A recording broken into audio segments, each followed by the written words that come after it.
तो आज बात करेंगे आलस्य पे। किसी साथी ने पूछा, मेरे ख्याल से हो सकता है कि विद्यार्थी हों, आलस्य से कैसे डील करें? तो अब या तो किसी की नेचर ही आलसी है, हर ही जगह, हर चीज़ में, तब ज़रा सीरियस प्रॉब्लम है। वैसे आयुर्वेद के अनुसार तो 3 प्रकृति के लोग होते हैं कि, तो वात, पित्त और कफ। तो जो कफ वाले हैं, उनका स्वभाव ही ऐसा है कि वो काफ़ी देर लगती है उनको शुरुआत करने में। मतलब पॉज़िटिव ये है कि वो फिर छोड़ते नहीं हैं उस काम को। और फिर और भी है कि बहुत विनम्र होते हैं, तो किसी कोई बड़ी फैक्ट्री है, कोई जगह है, ऐसी बिज़नेस कंसर्न है, तो उसका जो मैनेजर होता है, वो आदमी जो लोगों से डील करने वाला हो, तो कफ प्रकृति का होगा क्योंकि पोलाइट होता है। फिर पित्त है, वो गुस्सेबाज़ होते हैं और एकदम एक्टिव, लीडरशिप सबसे आगे और तुरंत। बात वाले डरपोक होते हैं और अनश्योर, मतलब चंचल लेकिन अनश्योर, किधर जाएँ, किधर जाएँ। तो कुछ तो ये कि हमारी प्रकृति भी होती है। जैसे मान लीजिए कि 3 लोग हैं, खबर मिली कि भई कोई एक्सीडेंट हुआ, तो जो पित्त वाला है उसको गुस्सा आता है सीधे, कि ज़रूर उसने पी रखी होगी उस ड्राइवर ने, कैसे एक्सीडेंट कर दिया है, बार-बार करता है, अरे! उसको गुस्सा आ रहा है। और जो बात वाला है वो डर जाता है तुरंत, हैं? कुछ हो तो नहीं गया होगा? और क्या सूचना मिली? गाड़ी उल्टी क्या? इत्यादि, बहुत ज़्यादा डरा हुआ।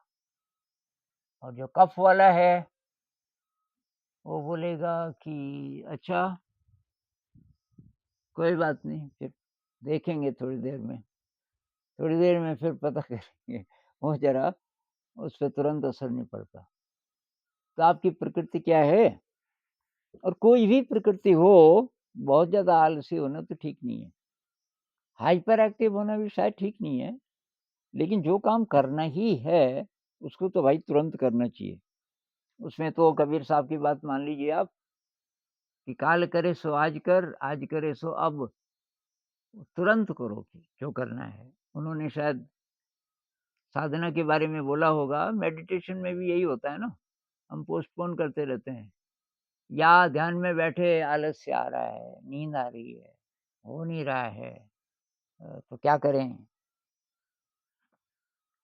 अब ये अगर समस्या हमेशा ही रहती है, तो हो सकता है आपके ब्रेन में ये जो न्यूरोट्रांसमीटर्स बोलते हैं ना, सेरोटोनिन, डोपामाइन, जिससे ज़रा मज़ा आता है ज़िंदगी में, रस। तो ये जो रस लाने वाले जो रसायन हैं, ये शायद कम बनते हों।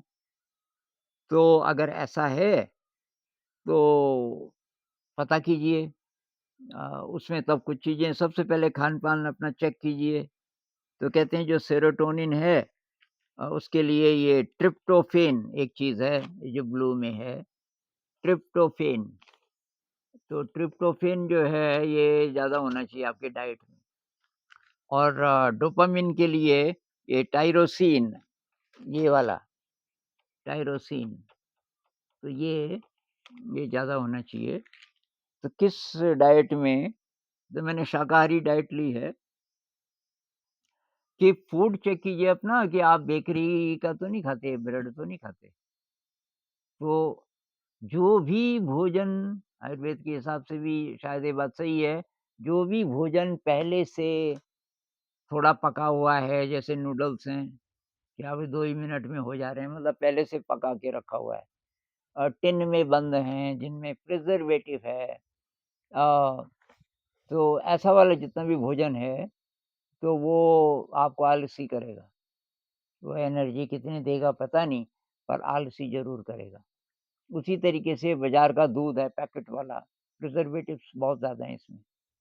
इनको छोड़ दीजिए, सिंपल खाना खाओ, ये दाल-भात, सब्ज़ी-रोटी, थोड़ा सलाद, अ, और दूध लो तो वो वाला लो जो कि आपको पक्का पता है, ये सही दूध है, इसमें कोई केमिकल नहीं है।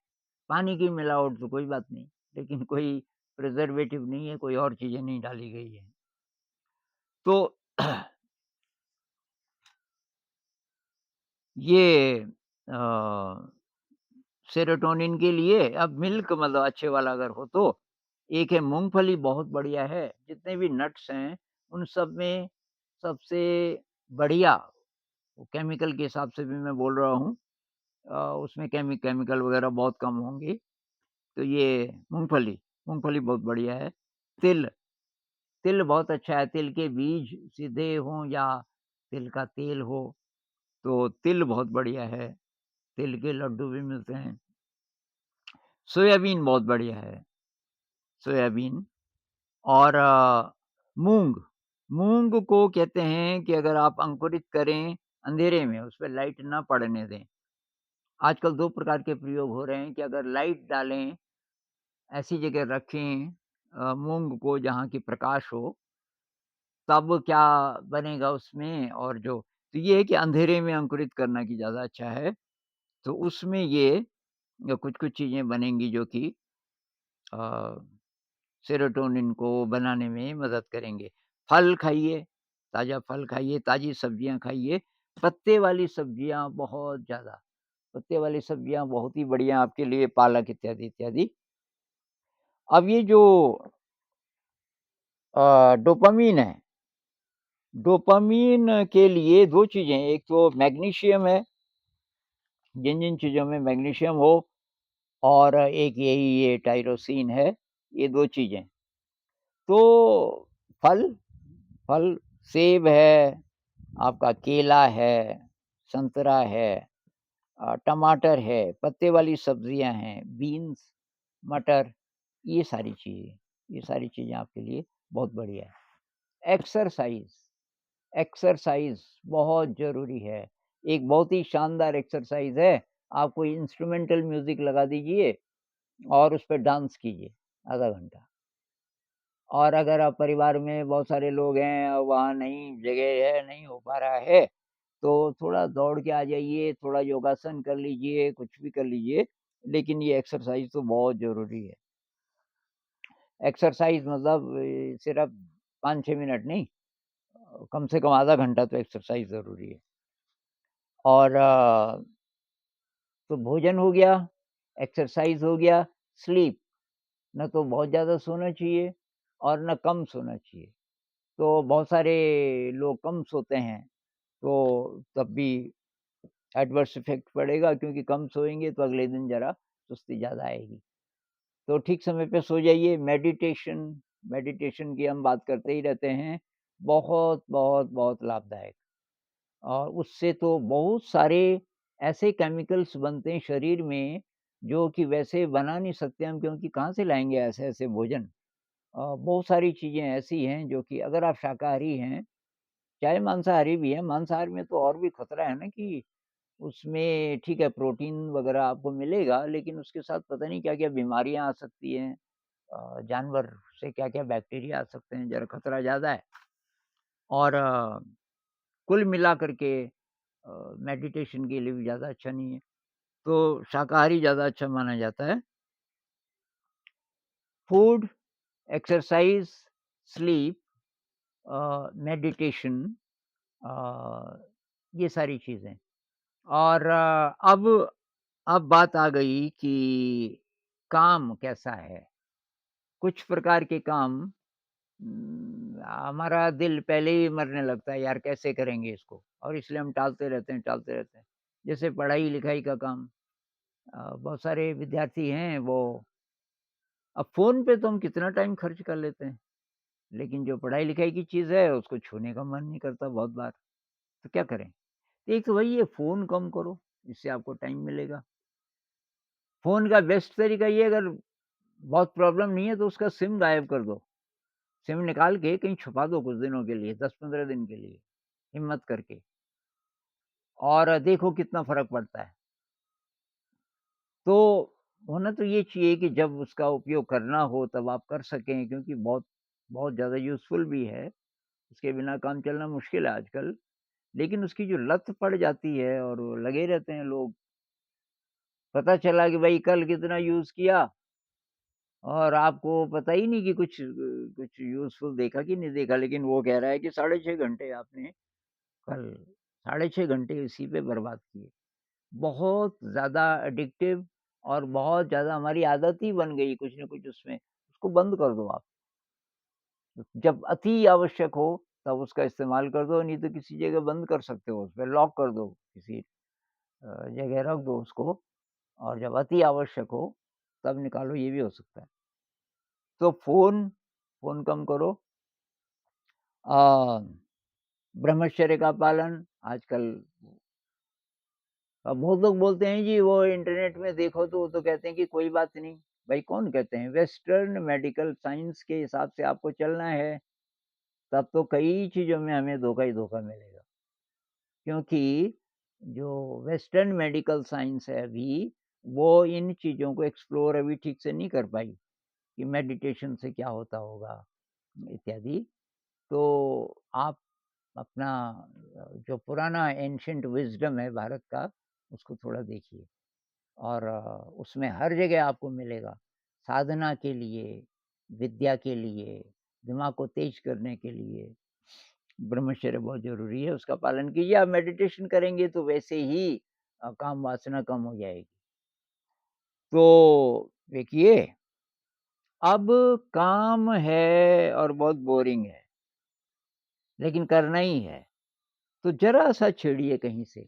देखिए इसका कौन-सा हिस्सा है जो थोड़ा-सा टॉलरेबल है, जो मैं थोड़ा-सा उसको कर सकता हूँ या कर सकती हूँ। तो वहाँ से उसको छेड़ना शुरू कीजिए, ज़रा करके। उदाहरण के लिए कपड़े भिगाए हुए हैं आपने 3 दिन से, धोने की हिम्मत नहीं हो रही, 1 कपड़ा धो लीजिए, केवल 1 ये सोच के जाइए बाथरूम में 1 कपड़ा धो लेते हैं। अब आप 1 धोएँगे तो क्या पता आप 2 धो लें, 3 और क्या पता सारे ही धो लें। अब पढ़ाई के साथ भी ऐसा होता है। ऐसी जगह से शुरू कीजिए जो आपको पहले से भी थोड़ा आता है और एक छोटी-सी चीज़ ले लीजिए। उस छोटी-सी चीज़ को अगर आप करेंगे, उससे ज़रा-सी एनर्जी आती है और ये पता चलता है कि इतना मुश्किल नहीं है यार, ज़रा मैं और कर सकता हूँ और ज़रा और कर सकता हूँ और धीरे कौन जाने वही चीज़ इंटरेस्टिंग बन जाए और आपको लगे कि इतना मुश्किल नहीं था यार। तो अ, ये एक तरीका हो सकता है। मैं एक प्रयोग करता था जैसे पढ़ रहा हूँ और नींद आ रही है। अब रात पता नहीं कितने बज गए, नींद आ रही है और सर्दियों का टाइम है। तो मैं तो क्या करता था वहाँ से बाथरूम थे, हॉस्टल की बात है, बाथरूम रहे होंगे करीब 30-40 मीटर दूर। तो मैं भाग के अचानक फ़ैसला लेता था स्प्लिट सेकंड में। भाग के जाता था बाथरूम, आँखों पे ठंडा पानी बहुत बाहर जो मतलब 1 डिग्री 2 डिग्री भी सेंटीग्रेड तापक्रम रहता था कभी-कभी और वो पानी तो एकदम उँगलियाँ ठंडी और तो नींद तो एकदम भाग जाती थी। बहुत बार मैं खड़े होके पढ़ता था। जैसे जो बल्ब है जहाँ और चारपाई के ऊपर खड़ा होके बल्ब यहाँ पे है और कुछ देर वहाँ पढ़ता था। अच्छा अगर लाइट है, याद कर रहे हो आप घूम-घूम के छत पे या इधर-उधर, तो थोड़ा मूवमेंट, तो मूवमेंट से क्या होगा कि थोड़ा-सा वो भाग जाएगी, जो ये लेथार्जी है जो सुस्तीपन है वो ज़रा भाग जाएगा। तो बाकी डिटरमिन इसकी में ये तो ध्यान में भी बोलते हैं ना कि संकल्प कितना है, संकल्प से भी काम लेना पड़ता है कि जो भी है यही, जो मुश्किल है उसको पहले करो। एक पॉलिसी आप ये बनाओ, जो उबाऊ है, कठिन है, मुश्किल लग रहा है आपको बहुत ज़्यादा, उसको पहले करो। वो जब तो फिर रिवार्डिंग क्या है कि उसके बाद वाला ज़्यादा मुश्किल नहीं है, सबसे मुश्किल तो आपने कर दिया। तो ये कुछ-कुछ चीज़ें खुद ही करनी पड़ेंगी, आप कोशिश करोगे, तो इतना मुश्किल नहीं है और सब हो जाएगा और ज़िंदगी के प्रति पॉज़िटिव रहिए, डरिए नहीं। अब अगर डरे हुए हैं, आप परीक्षा से डरे हुए हैं, सिलेबस से डरे हुए हैं, इसलिए मैं तो कहता हूँ परीक्षा के लिए कुछ मत करो। आप इसलिए अध्ययन करो कि मुझे जानना है ये क्या है और उसमें तब आपकी रुचि बढ़ेगी धीरे-धीरे।